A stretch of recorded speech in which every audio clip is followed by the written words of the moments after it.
Talisay City Disaster Team nagbangutan sa pagkamatay sa 5 ka mga rescuer dito sa Bulacan, samtang ilang ipanuguro ang kaluwasan sa ilang mga personnel. Ang report ni Femari Dumabong.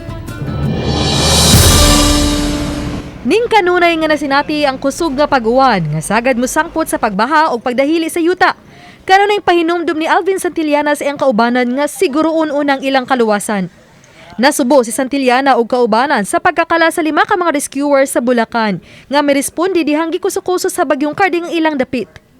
Duha sa nakalas, mitabang sa Subo sa pagpahigayon sa rescue operation dihang naitabo ang landslide sa Dakbayan sa Naga niadtong 2018. Sa training namo, ang una man jud nang itudlo is safety of the responders before safety sa ato ang gi-rescue. So kato siya kuan lang gito siya tragic lang gid kito nga incident. Bisan kun usa na ka departamento sa Dakbayan sa Talisay ang Talisay Disaster Team. Apan mato di Santillana nga lahi ra gyud kun ma-institutionalize na ang disaster team ug mahatagan na og saktong benepisyo ang mga rescuer.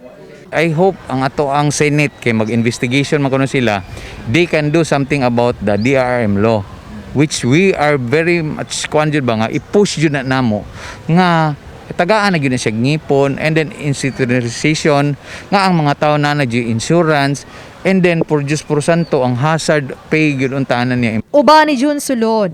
Ako si Femari Dumabok. Balitang Bisdak.